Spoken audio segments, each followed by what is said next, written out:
Կարս թողած Կարսում գետի ափին տունս շինված անտաշքարով, Կարսը թողած Կարսի այգին ու հայրենի երկինքը մով, անց եմ կենում հիմա օտար քաղաքների ճանապարհով։ Եղիշե Չարենց։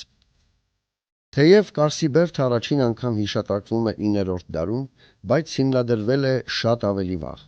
Այն հնուց ի վեր Վանանդի նշանավոր նախարարական տան աթոռանիստն էր։ Կարսի վերելքն ու բարգավաճումը անմիջականորեն կապված է Բագրատունյաց թագավորության ստեղծման հետ։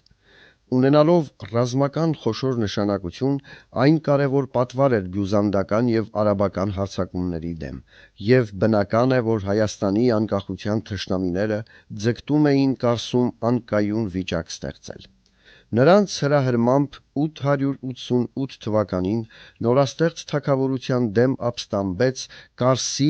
Տեր Սահակ Մլեհ Վանանդեցին։ Աշոտ առաջինը պատժելով ապստամբին, Վանանդի նախարարական տնից խլեց նրա տիրույթները։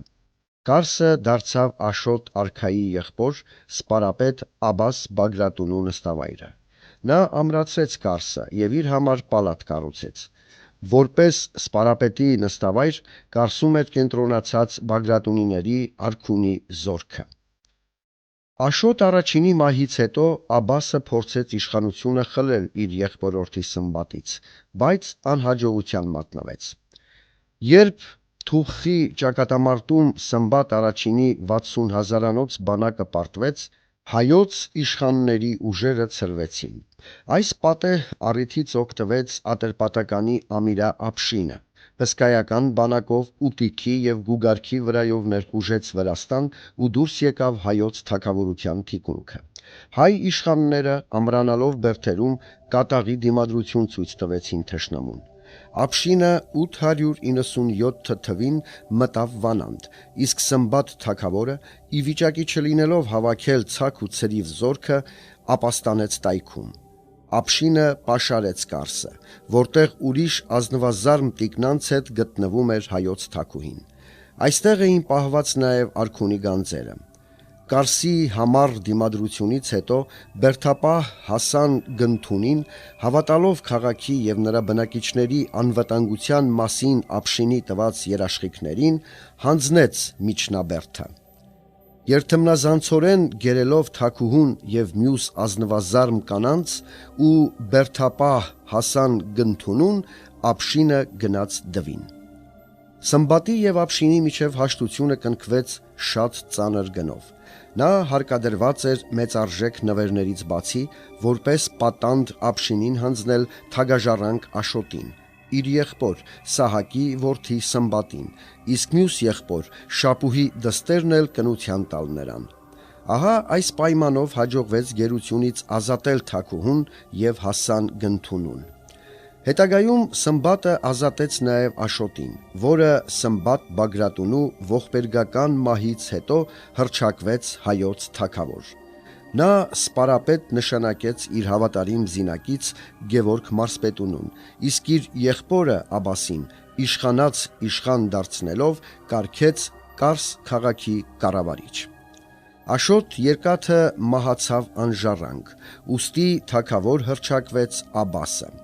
Նա չտեղափոխվեց Շիրակավան,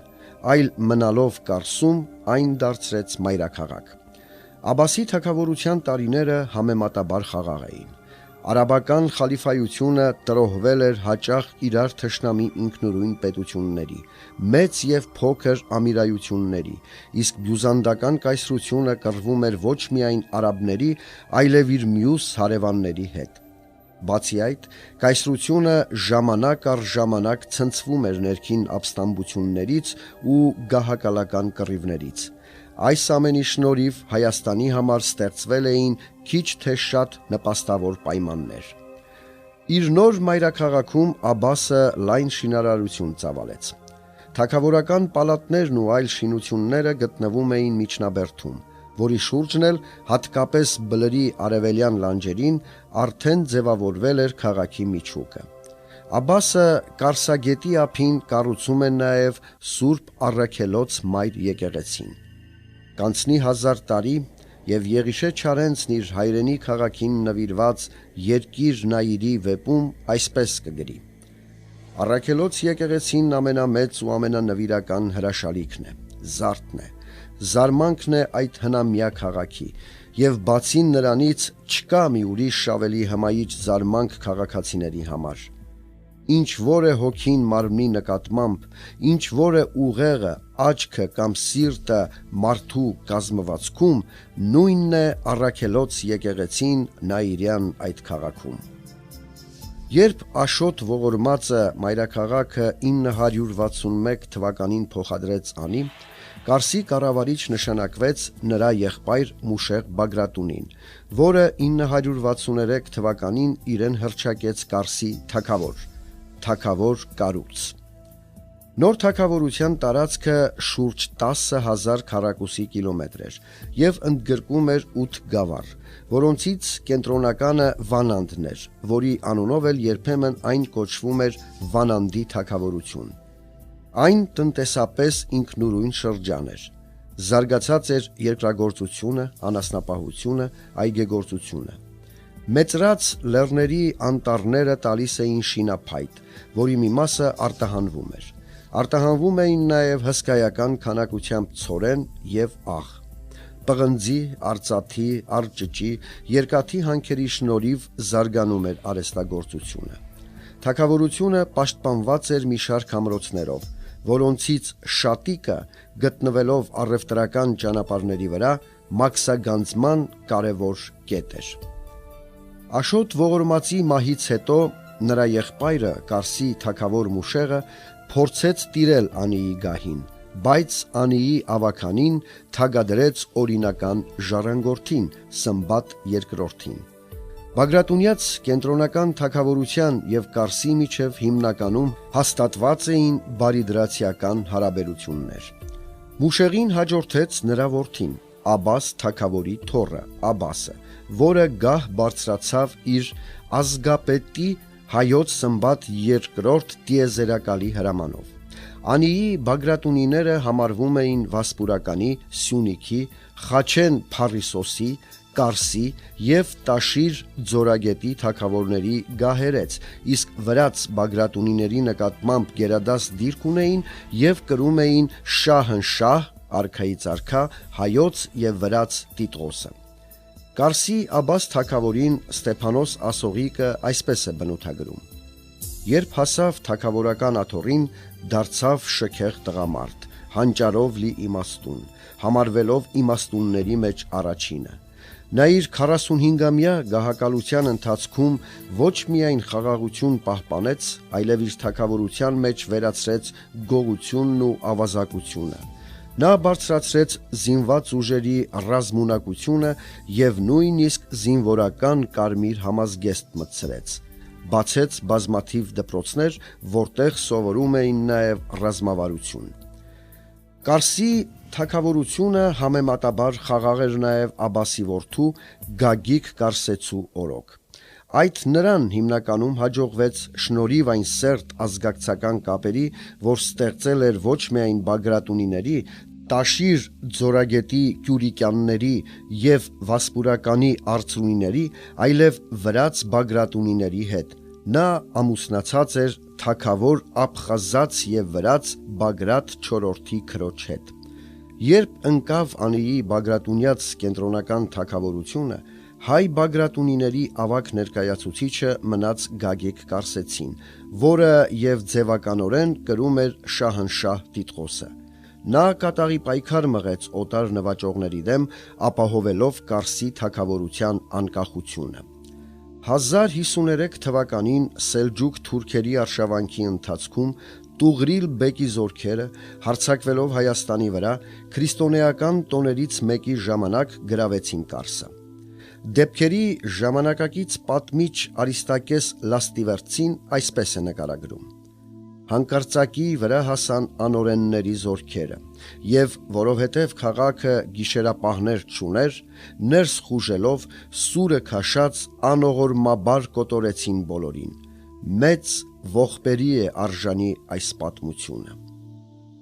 Քաղաքների կարգն է, որ տերունական տոների ժամանակ թե տղամարդ, թե կին, թե ծեր, թե երեխա, ամեն մեկն իր ուժի ու կարողության չափ գարնան ծաղկանոցների նման մեծ վայելչագեղությամբ զարդարվեն։ Թշնամիները սրանց այսպես էլ գտան, բայց հանկարծակի քաղաքը լցվեց ողբ ու կականով։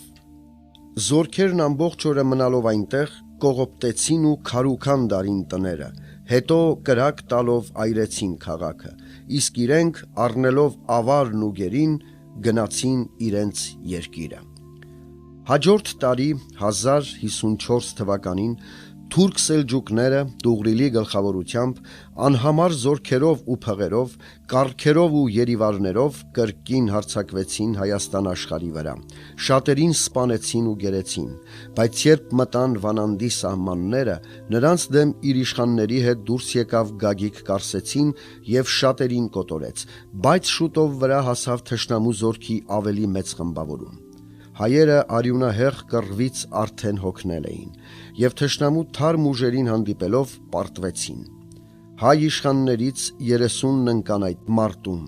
իսկ Թաթուլ անունով մի քաջազն ու անվախ իշխանի թուրքերը տարան Տուղրիլի մոտ, եւ քանի որ Թաթուլը ճակատամարտում ծանր վիրավորել էր Պարսից Արսուբան Ամիրայի որդուն, ապա Տուղրիլը, ինչպես գրում է Լաստիվերցին, նրան տեսնելով ասաց. «Եթե դա ապրի, քեզ կազատեմ, բայց եթե մեռնի, կհրամայեմ, որ քեզ դրան մատաղ անեն»։ Իսկ Թաթուլը պատասխանեց. «Եթե իմ զարկածն է, չի ապրի, իսկ թե ուրիշինն է, այդ չգիտեմ»։ Քիչ օրերից հետո նա մեռավ։ Երբ սուլթանն այդ լսեց, հրամայեց Թաթուլին սպանել եւ նրա աջ բազուկը կտրելով ուղարկեց Արսուբանին որպես մխիթարություն, թե քո որդին վատ բասկից չի մեռել։ Սելջուկների հեռանալուց հետո Կարսի թագավորությունը պահպանեց իր անկախությունը, բայց այս արշավանքից ուղիղ 10 տարի անց 1064 թվին այս անգամ Ալփ Արսլանի գլխավորությամբ, քանզի Տուղրիլը մեռել էր նախորդ տարում, կրկին ասպատակեցին Հայաստանը։ Գագիկը իր թագավորությունը ավերածությունից փրկելու համար, ինչպես Մատթեոս Ուրհայեցին է վկայում, դիմեց դիվանագիտական քայլի։ Նա հագավ սգավորի հանդերձներ եւ նստեց սև բարձի վրա։ Երբ սուլթանի դեսպանը նրան այդպես սգավոր տեսավ, ցանկացավ իմանալ պատճառը եւ հարցրեց. «Ինչու ես սև հագել, չէ՞ որ դու թագավոր մարդ ես»։ Գագիկը պատասխանեց, թե երբ մեռավ իմ բարեկամ Տուղրիլ սուլթանը, Աբասլանի եղբայրը, ահա այն օրվանից եմ ես այս սև հանդերձները հագել։ Մարդն ապշեց եւ գնաց սուլթանին պատմեց, որը նույնպես շատ զարմացավ։ Ամբողջ բանակով վեր կենալով նա եկավ Կարս Գագիկի մոտ, նրա հետ մեծ բարեկամություն հաստատեց եւ ուրախություն արեց։ Նա Գագիկին թագավորական հանդերձներ հագցրեց։ Գագիկը սուլթանին ճաշկերույթ տվեց։ Սակայն Գագիկ արքան, վախենալով սելջուկների հետագա հարձակումներից, 1065 թվականին Կարսի թագավորությունը զիջեց Բյուզանդիայի կայսր Կոստանդին Դուկասին եւ փոխարենը կալվածքներ ստացավ Կապադովկիայի շրջանում։ Այսպես շուրջ 1 դար գոյատևելուց հետո Կարսի թագավորությունը վերացավ։ Մատթեոս Ուրհայեցին գրում է. «Ահա այս ձևով ստրկացվեց հայոց ամբողջ աշխարհը եւ ծովի նման ծփում էր արյան մեջ, քանդվեց, ավերվեց մեզանից խլված հայրենիքը, խախտվեց հայ ժողովրդի տան հիմքը, ոչ մի տեղից հույս ապավեն չմնաց, ու մենք ընկանք անհավատ ժողովուրդների եւ օտար գազանների ծառայության լծի տակ»։ 1071 թվականին Մանասկերտի ճակատամարտում բյուզանդական բանակը ծանր պարտություն կրեց եւ կայսրությունը ստիպված եղավ թուրք սելջուկներին զիջել մի շարք քաղաքներ ու գավառներ, այդ թվում եւ Կարսը։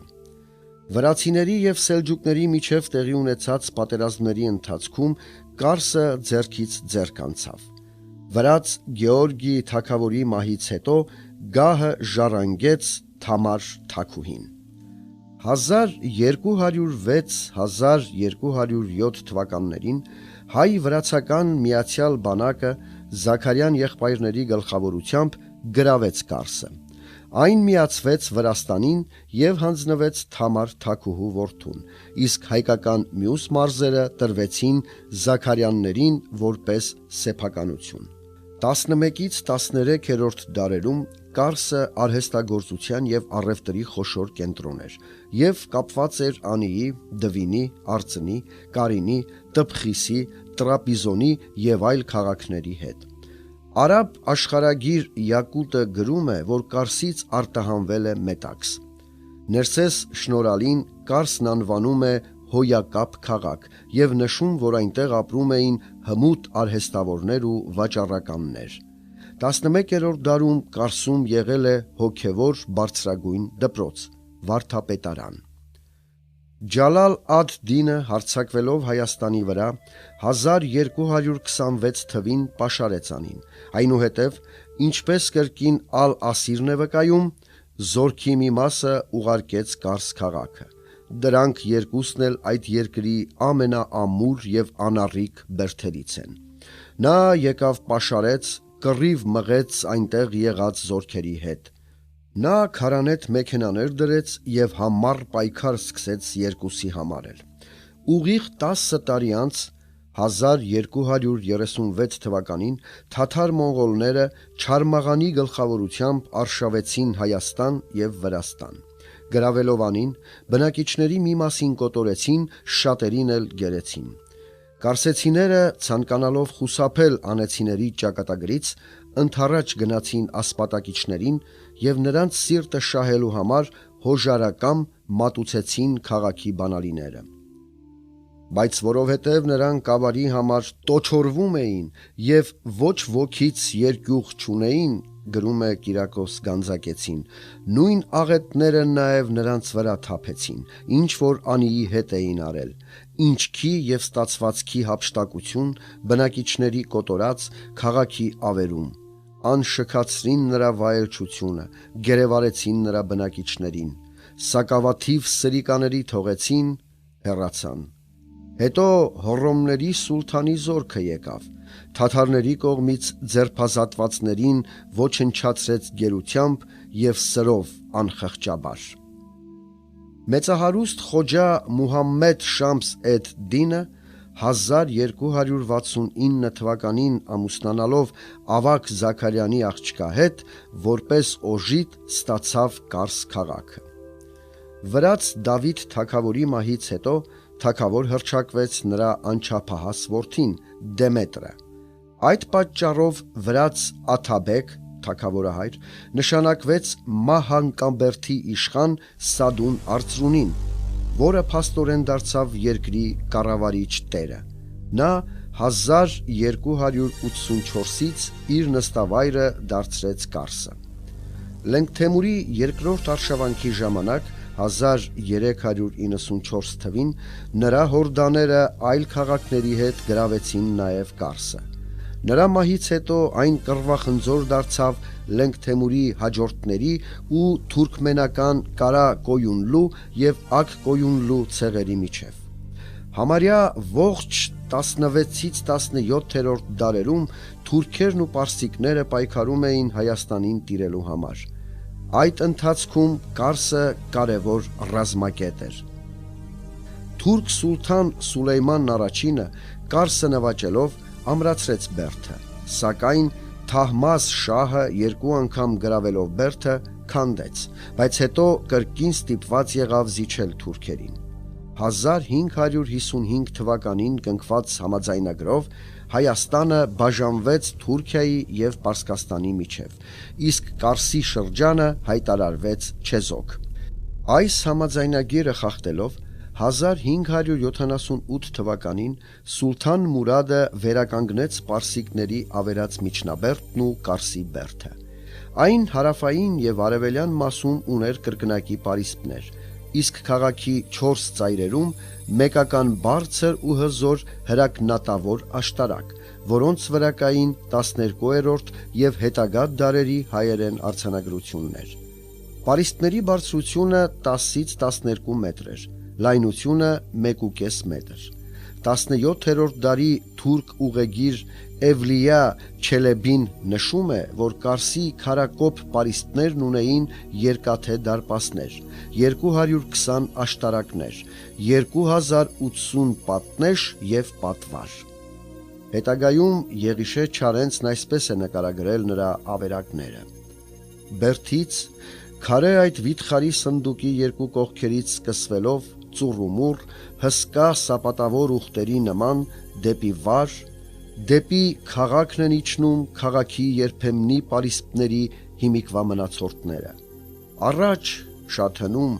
քարե ուղտերի անընդհատ ձգվող մի քարավան է եղել, ամրակուռ մի պարիսպ, որ Բերդից իջնելով անցնելիս է եղել գետը և ամբողջ քաղաքն իր մեջ առնելով տարիներ շարունակ պաշտպանել է բնակիչներին չարից ու ոսոխից։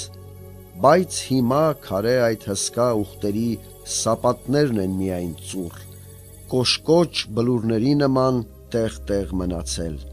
Մնացել են հիմա այն հին պարիսպների զարմանք հետքերը միայն,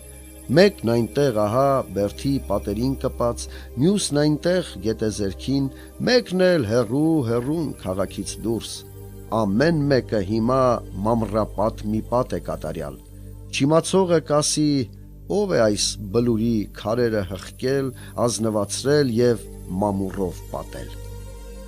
Կարսի բերդը ավերվել է 1877-78 թվականների ռուս-թուրքական պատերազմի ժամանակ, իսկ մինչ այդ նրա ամրակող պարիսպներին զարնվելով ջարդվել են բազմաթիվ հորդաներ։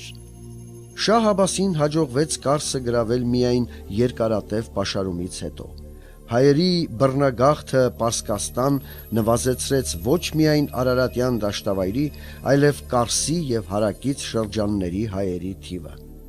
Ինչպես պարսիկ պալատական պատմիչ Իսքանդար Մունշին է վկայում, Շահ Աբասը հրամայում է, որ Կարսի շրջանում մի քանի օրվա ճանապարհի տարածության վրա գտնվող շեն վայրերը ամայացվեն, իսկ դաշտերում եղած ցանքսերից, արոտավայրերից ու բնակավայրերից ոչ մի հետք չմնաց։ 17-րդ դարի առաջին քառորդում Թահմազ Ղուլի խանը, օգտվելով այն բանից, որ Կարսի թուրք կառավարիչների միջև տարաձայնություններ էին ծագել, որոնք լուծելու համար նրանք Էրզրումի փաշայի մոտ էին գնացել, ներխուժեց և մի շարք շրջաններ ավերելուց հետո Կարսի բնակիչներից շատերին գերեց տարավ։ 1639 թվականին թուրք-պարսկական նոր համաձայնագրով Կարսը մնաց Թուրքիայի տիրապետության տակ, բայց պարսիկները չհրաժարվեցին Կարսին տիրելու մտքից։ 1735 թվականին և 1747 թվականին Նադիր շահը պաշարեց քաղաքը, բայց գրավել չկարողացավ։ 17-ից 19-րդ դարերում Կարսը համանուն փաշայության կենտրոնն էր և իր հերթին մտնում էր Էրզրումի կուսակալության մեջ, իսկ հետագայում դարձավ առանձին վիլայեթ։ Թուրքական տիրապետության շրջանում անկում ապրեցին քաղաքային կյանքը, արհեստներն ու առևտուրը։ Ռուսական զորքերը Կարսը առաջին անգամ գրավեցին ռուս-թուրքական պատերազմի ժամանակ 1828-ի հունիսին։ Կարսի թուրքական 11 հազարանոց կայազորն իր 151 թնդանոթով չկարողացավ երկար դիմադրել։ Սակայն հաջորդ տարի սեպտեմբերին Ադրիանապոլսի պայմանագրով Կարսը վերադարձվեց Թուրքիային։ Ռուսական բանակին աջակցելու պատճառով թուրքերի վրեժխնդրությունից խուսափելով 1830 թվականին շուրջ 5,500 հայ Կարսից գաղթեցին Փամբակ շորագյալ։ Ռուս-թուրքական պատերազմից հետո թուրքերը կրկին ամրացրին Կարսի բերդը։ Կարսագետի բարձրադիր ափերին հիմնեցին նոր ամրություններ, որոնք միմյանց միացվեցին ճանապարհներով ու կամուրջներով։ Ղրիմի պատերազմի ժամանակ 1855 թվին ռուսները կրկին ցանկացան իրագործել իրենց վաղեմի նպատակները։ Թուրքերը Կարսում կենտրոնացրել էին 38 հազարանոց լավ զինված բանակ։ 6-ամսյա պաշարումից հետո թուրքերը անձնատուր եղան եւ հանձնեցին Կարսը։ Սակայն այս պատերազմը Ռուսաստանի համար անհաջող վախճան ունեցավ եւ 1856 թվականի օգոստոսին նրանք կրկին թուրքերին վերադարձրին Կարսը։ Այս անգամ եւս քաղաքի եւ շրջակայքի հայ ու հույն բնակչության մի մասը ռուսական բանակի հետ հեռացավ։ Չնայած Ղրիմի պատերազմում կրած պարտությանը, ցարական Ռուսաստանը չէր հրաժարվում իր ազդեցությունը տարածել Բալկանների եւ Մերձավոր Արևելքի վրա։ 1877 թվականին սկսվեց ռուս-թուրքական նոր պատերազմ։ Իդեպ Կովկասյան ռազմաճակատում գործող ռուսական բանակի կազմում կային 7 հայ գեներալներ, 500-ից ավելի սպաներ եւ հազարավոր հայ կամավորներ։ Թուրքական ճակատում Կարսի գրավումը կարող էր վճռական նշանակություն ունենալ, եւ Կովկասյան կորպուսը հայազգի գեներալ ադյուտանտ Լորիս Մելիքովի հրամանատարությամբ իր գլխավոր հարվածը հասցրեց Ալեքսանդրապոլ Կարս ուղությամբ։ Կարսը արևելքի անառիկ բերդերից էր եւ արտաքին ամրությունների հետ միասին գրավում էր 40 կիլոմետր շրջագից եւ նրա պաշարման համար պետք էր մեծաքանակ բանակ, մանավանդ որ քաղաքում կուտակված 30,000-անոց թուրքական զորքն ուներ 300 հրանոթ։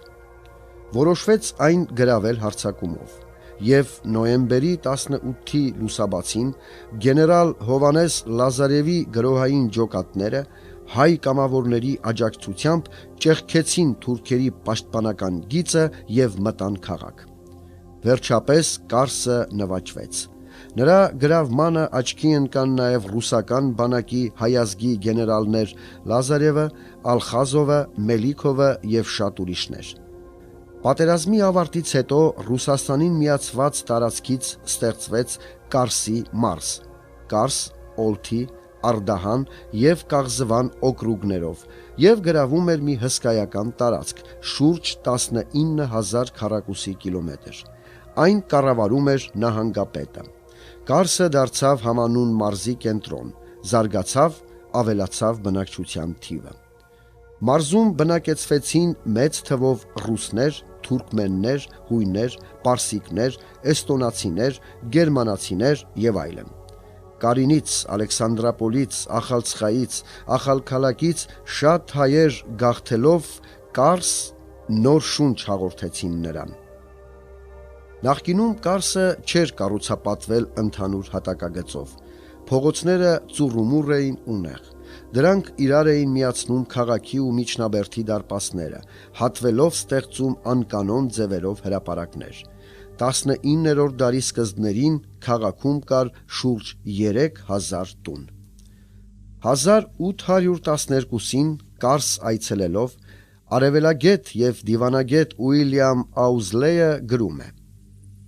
Ես նկատեցի բազմաթիվ լավ քարաշեն տներ, 4 կամ 5 ոտք դուրս փայտյա պատշգամբներով։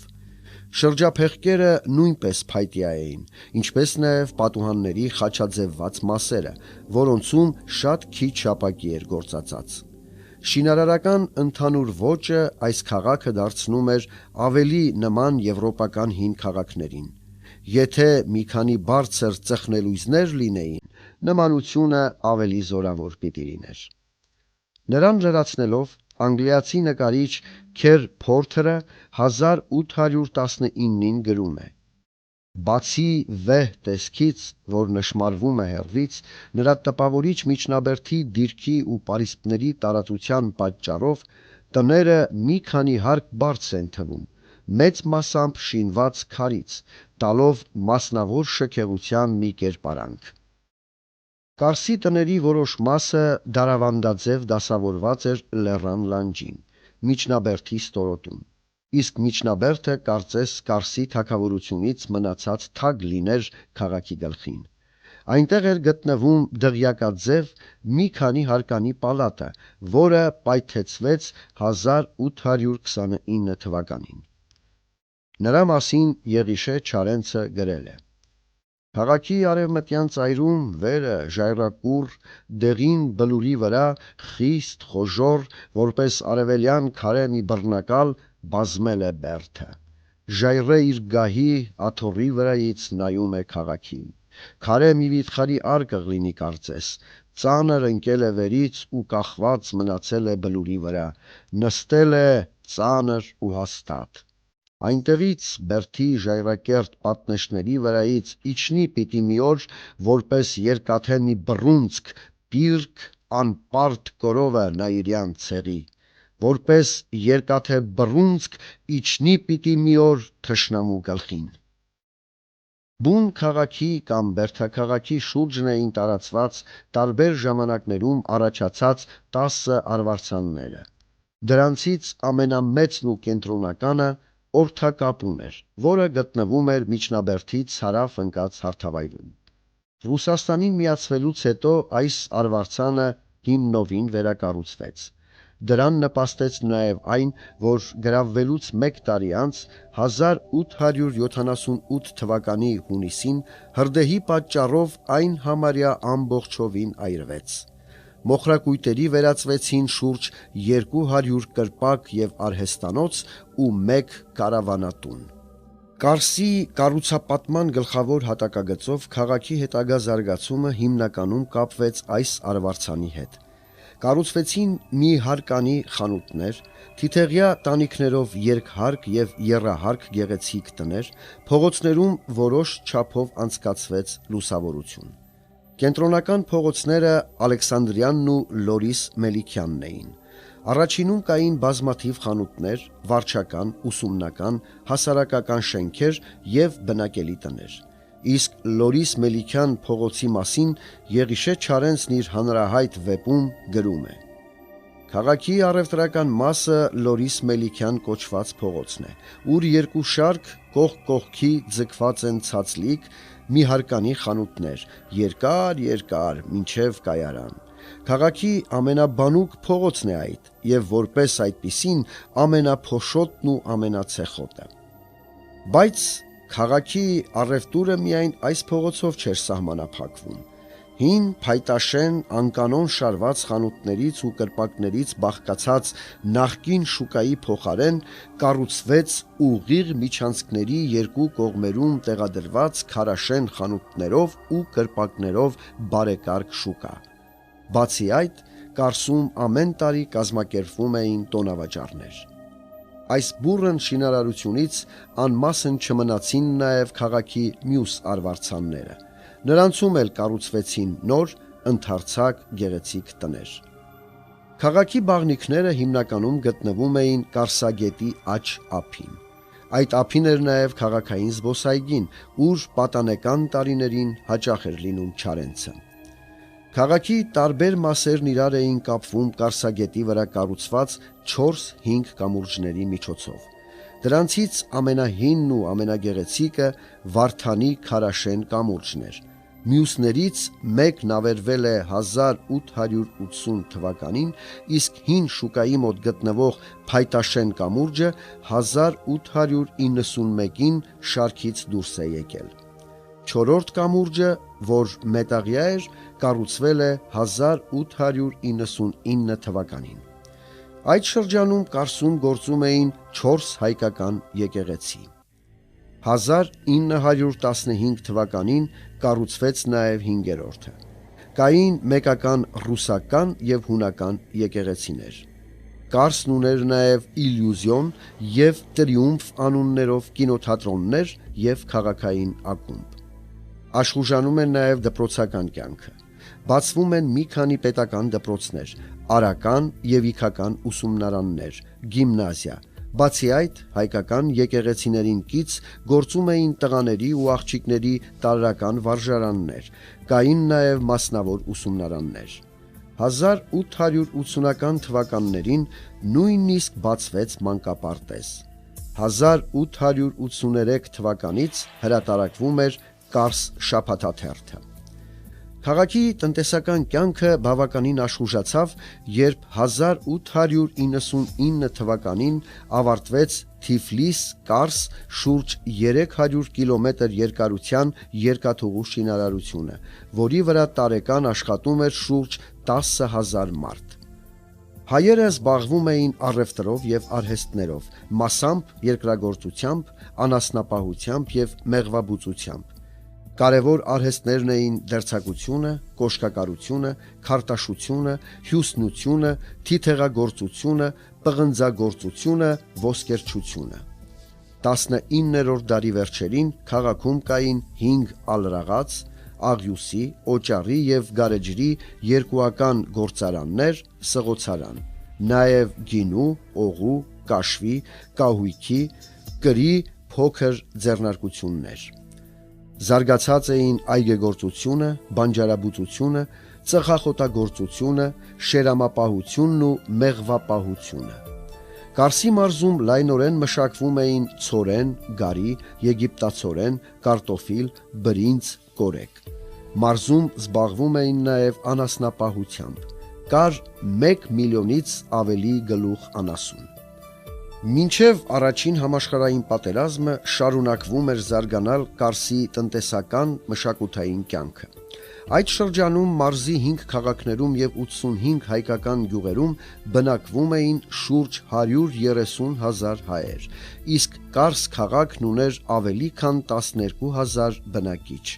առանց մեծաքանակ կայազորը հաշվելու։ Առաջին համաշխարհայինի տարիներին եւս Կարսը կովկասյան ռազմաճակատի հենակետերից էր, որտեղ կենտրոնացված էին հսկայական թվով ռազմական ուժեր եւ զինամթերք։ 1917 թվականի մարտին Կարսի հեղափոխականորեն տրամադրված զինվորներն ապստամբեցին եւ ստեղծեցին զինվորների դեպուտատների սովետ։ 1918-ին Բրեստի պայմանագրով Կարսը գրավեցին թուրքերը եւ բնակչության իսկական սպանդ կազմակերպեցին։ Հայերի եւ հույների մի զգալի մասը գաղթեց։ 1919 թվականի ապրիլից թուրքական զորքերը հեռացան։ Կարսը միացավ Հայաստանի Հանրապետությանը։ 1920 թվականի մայիսյան ապստամբության օրերին Կարսը եւս կարմիր դրոշ պարզեց, սակայն ապստամբությունը ճնշվեց եւ նրա ղեկավարներից շատերը սպանվեցին։ Այդ շրջանում Կարսում հրատարակվում էին Աշխատավորի ձայն եւ դիրքերում օրաթերթերը։ Նույն տարվա հոկտեմբերի 30-ին թուրքերը նորից գրավեցին Կարսը, որի բնակչությունը ստիպված գաղթեց։ 1921-ի հոկտեմբերին Կարսի մարզն անցավ Թուրքիային։ 1961 թվականին թուրք պրոֆեսոր Մումթուզ Թուրհանը գրում է, որ Կարսի մոտակա գյուղերում տեսել է խարխլված երկհարկ տներ, որոնց մասին նրա նախկին ուսանողներից Ռզա Կարդեշը այսպիսի բացատրություն է տվել։ Պատմում են, որ այս գյուղի բոլոր տները ձեր տեսած այս շենքի նման երկհարկանի էին, խնամքով կրածեպված։ Կարսը մեզ անցնելուց հետո այստեղ բնակեցրել են զանազան տեղերից եկած գաղթականների, որոնք սովոր էին բնակվել մի հարկանի եւ պարզ տներում։ Հիմա, ինչպես տեսնում եք, երկհարկանի շենքերից մնացել է միայն մեկը, այն էլ օգտագործվում է որպես գավառական պաշտոնատուն եւ ժանդարմերիայի պահականոց։ Մեր հետագա ուսումնասիրությունների ժամանակ, շարունակում է Մումթուզ Թուրհանը, վիլայեթի սահմաններում հանդիպեցինք նաև մի քանի այլ դեպքերի։ Թուրքիայի այլ գավառներում էլ նման վիճակի ականատես լինելով, պրոֆեսոր Թուրհանը ընդհանրացնում է. Նախքան Թուրքիա գալը լեռնային սովորական յուղակներում մի քանի այծով բնակվելու սովոր գաղթականները երկհարկանի առանձնատների երկրորդ հարկը հատկացրել են անասուններին։ Թողել են, որ անասունները կրծեն խաղողի այգիները եւ ապա մնացածը արմատից հանելով օգտագործել են որպես վառելափայտ։ Հարկ չկա ավելացնելու, որ նույն վախճանն են ունեցել նաեւ ձիթաստանները։ Այսօր Կարսն ունի շուրջ 54,000 բնակիչ, կան երկաթուղային կայարան եւ օդանավակայան։ Անասնապահական եւ ոչխարաբուծական հումքով աշխատում են կաթնարդյունաբերական, գորգագործական եւ գործվածքեղենի ձեռնարկություններ։ Ձայնագրող օպերատոր Վահան Նահապետյան Կարդաց Սամվել Ղազարյանը։